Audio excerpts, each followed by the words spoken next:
South Africa's President Cyril Ramaphosa held a telephone call with President Kagame of Rwanda yesterday to discuss recent developments in the Eastern DRC and the escalation in fighting that has resulted in the deaths of many peacekeepers, including South Africans.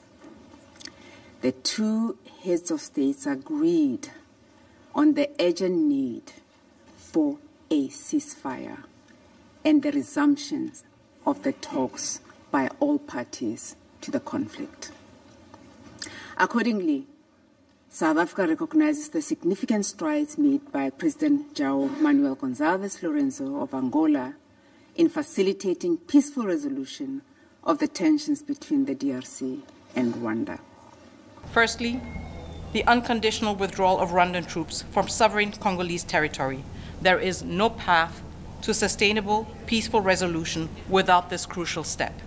Secondly, it is imperative that the Council introduces sanctions targeting the command structure of the Rwandan Defense Forces to undermine its ability to wage war against the DRC and its people. Thirdly, the introduction of an embargo on Rwanda's illicit exploitation and exportation of mineral resources in the DRC will stem the financing of this aggression. As a reminder, the United Nations Group of Experts report, the last one, indicated that over 150 tons were illegally mined on a monthly basis and exported by Rwanda under the label of Rwandan minerals.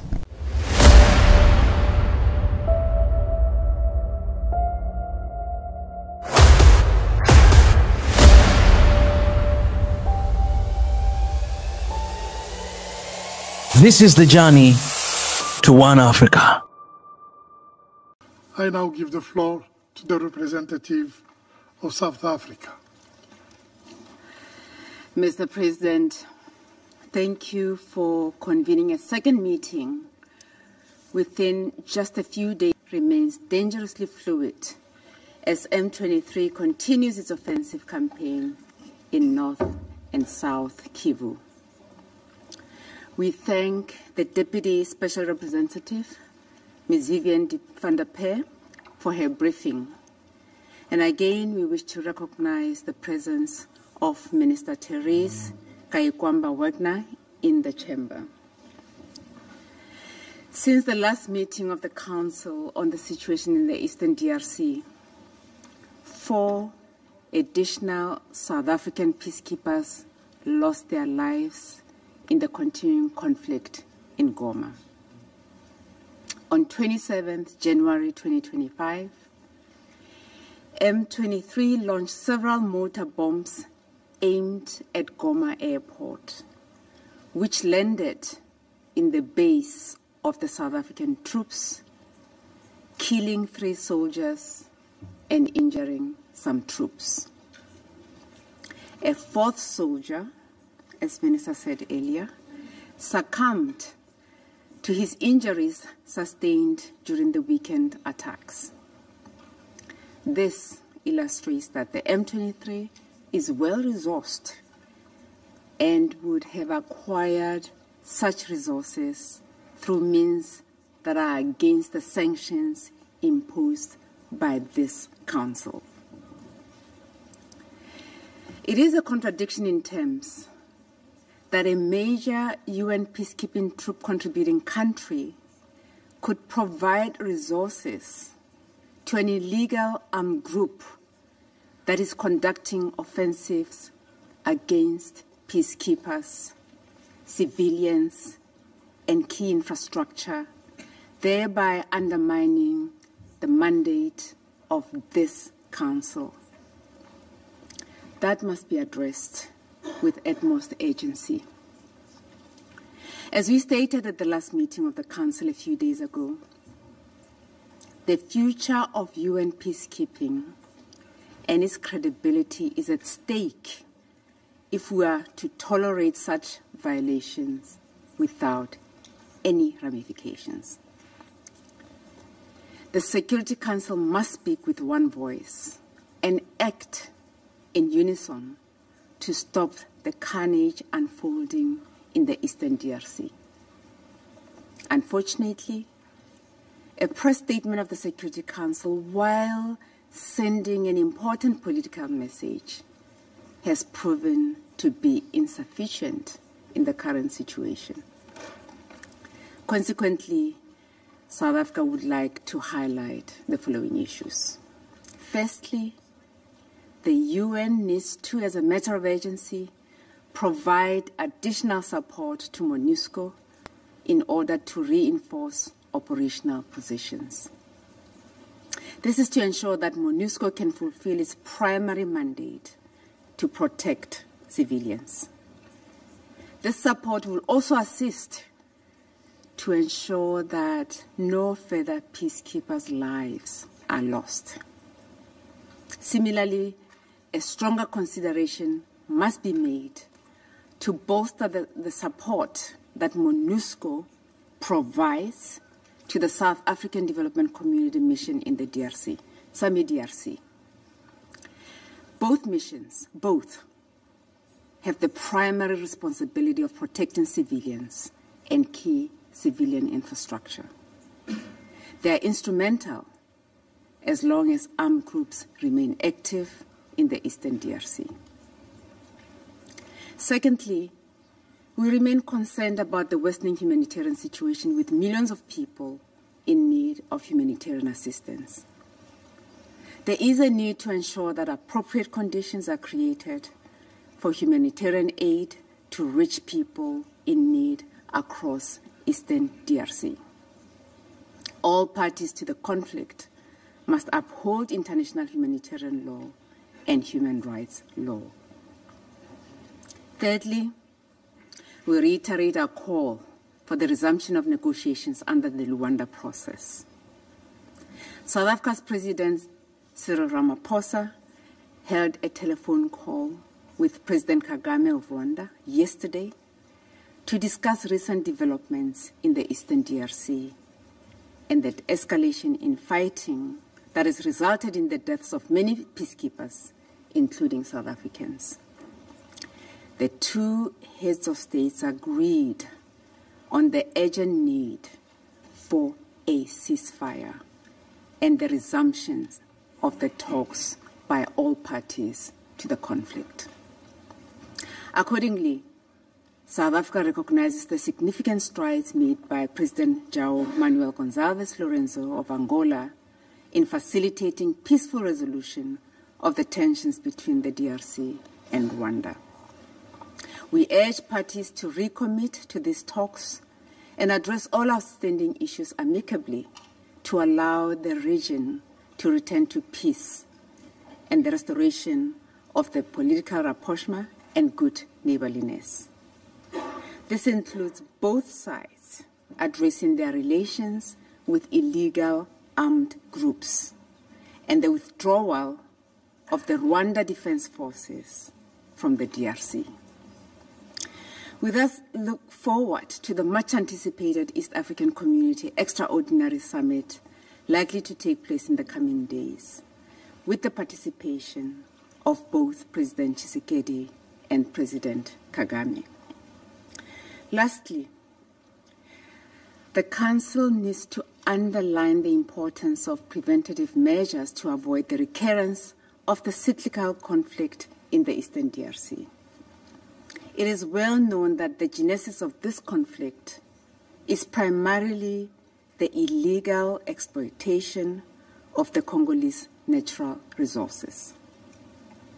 International and regional efforts, including those initiated by the International Conference on the Great Lakes region to address the problem of the resource curse in the region, must be operationalized and supported. As I conclude, Mr. President, I wish to remind Council members that South Africa has suffered many casualties in this conflict.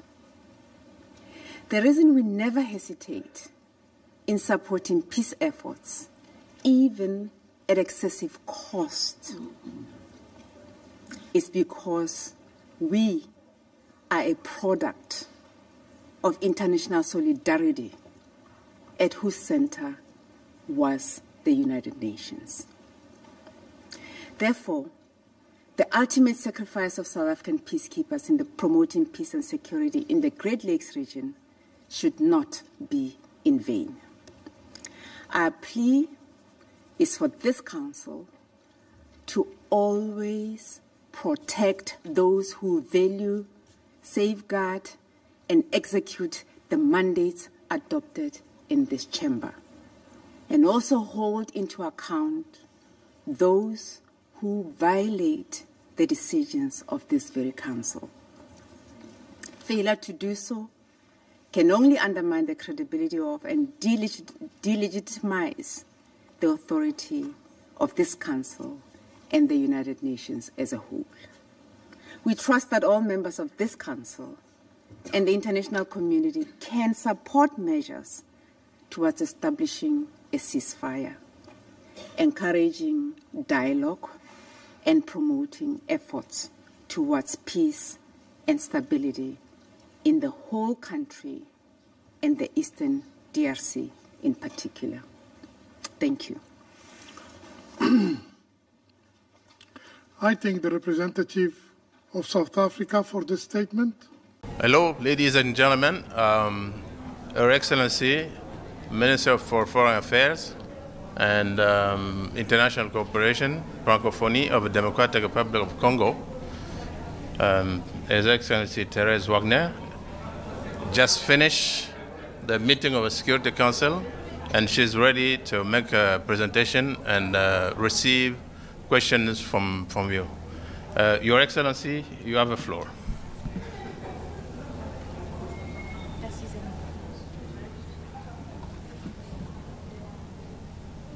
So I was supposed to say good afternoon, but it's good evening. Ladies and gentlemen of the press, today I address the UN Security Council on the grave situation in the Democratic Republic of the Congo for the second time in 48 hours. We are at a critical juncture, and I felt it was my duty to reiterate on behalf of the government and the people of the DRC the urgent need for decisive action by the Council. I welcome the fact that the Council has recognized Rwanda's responsibility for the violation of our sovereignty and our territorial integrity, as well as the violence currently unfolding in Goma.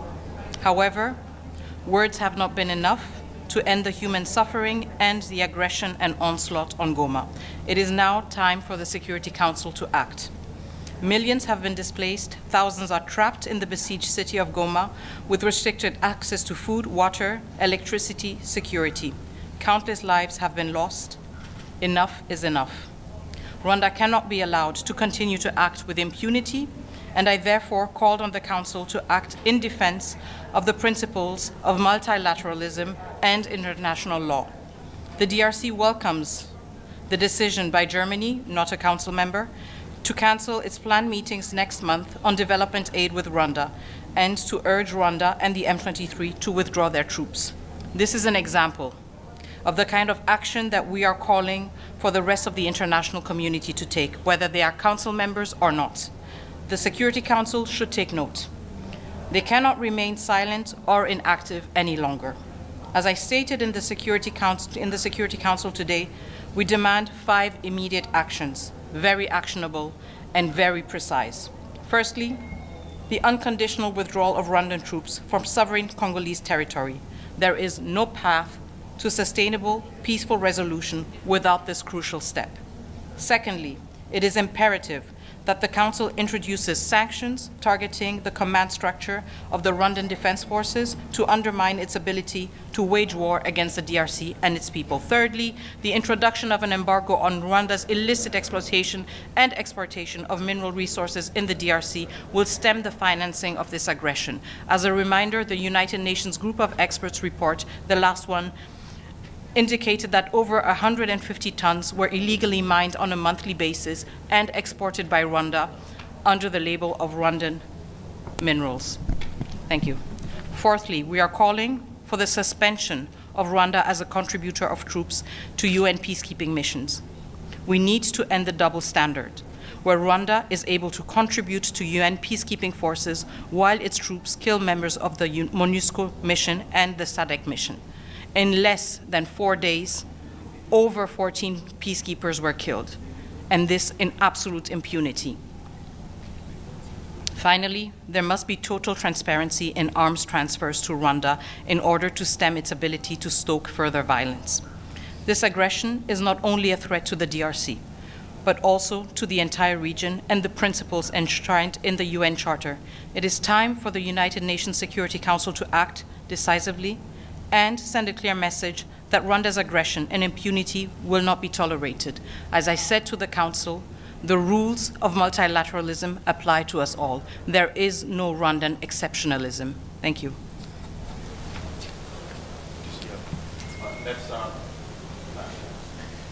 Yes. Minister Stefano Vaccara, La Voce New York Ital Press.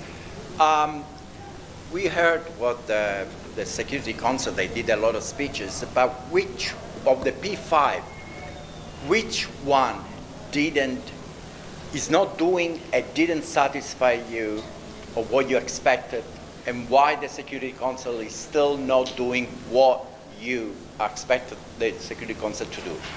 I think we took note of the statements made by all the members of the Council, P5 and non-permanent members. We also know that there are these public statements, but right now the Council is also meeting behind closed doors. And so what counts for us, most importantly, is the outcome of those deliberations. It is important, of course, to hear permanent members and non-permanent members be very explicit. We noted a change in tone in some of the speeches that we heard today compared to 2 days ago. We welcome it. Of course, we deplore the fact that it had to come to at the cost of more human lives. And what we are focusing on right now is the result of the deliberations of the Council. Just a quick follow-up is for the public that listen to you. Can you tell us what, for example, what member improved in the speech? Can you do some specific here? I don't have a full... Who is making, who is making things slowly? Who should hurry up? Well, I think watching the deliberations once more should be indicative enough. I think the reports that we have from the ground, the very compelling brief that was given by the DSRG, Vivian van der Perre, gave us a good impression of the realities everyone is facing. And so I would rather invite those with this very specific curiosity to themselves analyze what the different members of the Council said. And I think this is also the important thing, the fact that everything is documented and history will be able to hold everyone accountable for their words or their silence. Thank you. Thank you very much, Foreign Minister. Lenka White from Russian RIA Novosti. If I can ask, please, have you tried to get in touch here or outside with the United States or Russia for additional help with the situation? Thank you. We have strong bilateral ties with nearly all members of the Security Council. When it comes to the permanent members, we have direct contacts and we have diplomatic representations in all of them. So I can reassure you that interactions have always happened, that we have always relayed our messages, and that we have always advocated for a strong stance of these countries that we all consider partners in the United Nations Security Council. So we engage with all stakeholders. Of course, we engage with the UN permanent, the permanent members of the Security Council with a more robust stance, because they do have a privileged position of being permanent members of the Council, and that comes with specific responsibilities. And we do engage robustly with them to remind them of that. And we do it with all of them. Thank you. During your stay here, right? Of course, we engage with everyone. Okay, Thank you. Let's make this way. Yeah. Go there, and we're going to come back. Madame. Thank you. Merci, monsieur. Madame la ministre, bonsoir. Karine Autonne de Radio France Internationale. Bonsoir. Je rebondis sur la question de mon collègue italien, puisque vous avez bien souligné ces deux derniers conseils, comment le Conseil était gelé, qu'il était silencieux. Est-ce que, à votre avis, le Conseil est gelé parce qu'il attend que l'Union africaine se positionne plus clairement?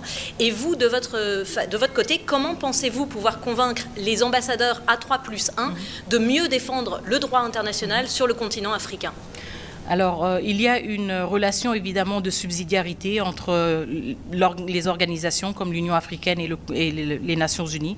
Donc, nous tenons compte de cela, mais en même temps, quand nous venons parler au Conseil de sécurité, nous le faisons parce qu'il s'agit de paix et de sécurité internationale. Je l'ai dit pendant mon discours, nous sommes très clairs là-dessus. Il n'y a pas de solutions africaines qui ont pour résultat de rester inactifs, de rester passifs et de ne pas réagir quand des femmes, des enfants sont tués et sont martyrisés.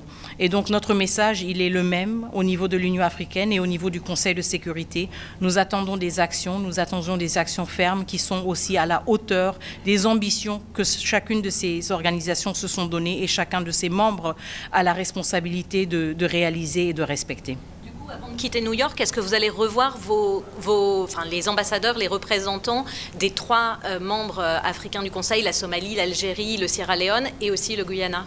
Alors ce sont des échanges qui sont continus. Je suis ministre, donc je ne suis pas ici de manière permanente. Évidemment, nous avons une mission permanente qui a toujours des contacts très rapprochés avec tous les membres du Conseil de sécurité, y compris les A3+. Et donc cet effort et ce travail va toujours continuer. Il n'est pas plus pressant ou plus tangible ou palpable quand je suis là. Il se fait toujours et il se fait avec abnégation et dédication justement dans l'effort de mobiliser plus de voix pour avoir des actions concrètes. Donc le travail va continuer. Foreign Minister, if I may. C'est la dernière. You've come with a long list. Sherwin Rice, South African Broadcasting. You've come with a long list of demands in terms of action from this council. But you might be well aware that this council is notorious for inaction. So I wonder if you might not be better off finding solutions elsewhere. You know, there was a ministerial meeting which you participated in at the African Union, the Peace and Security Council today.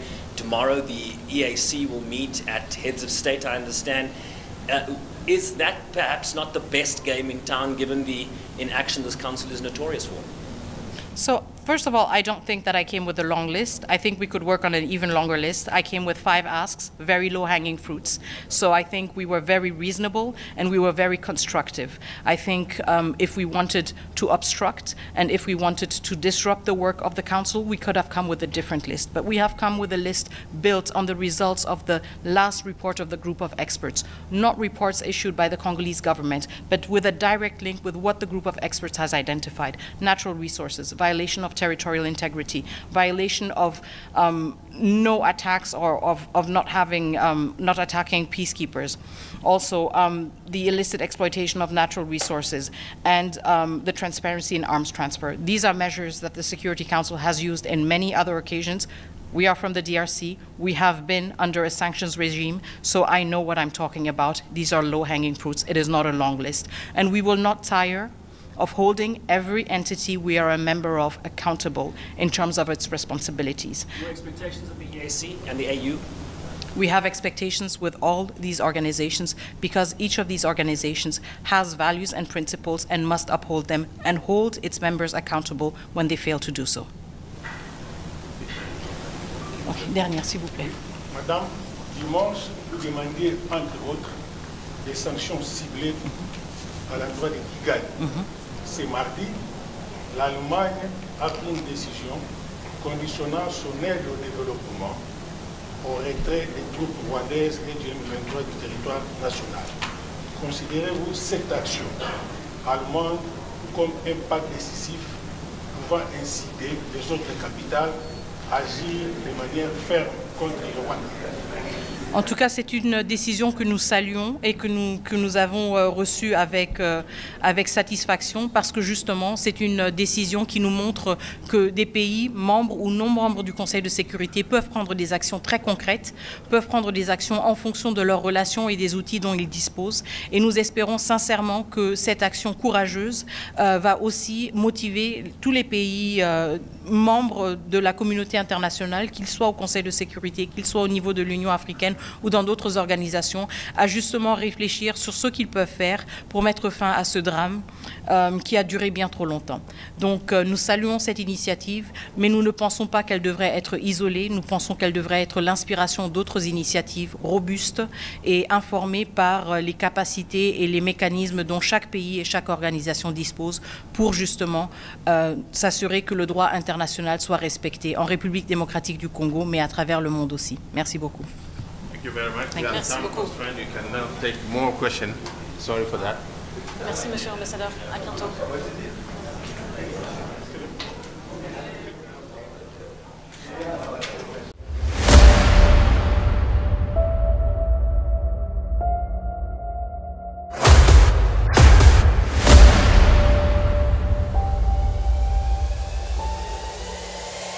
This is the journey to One Africa.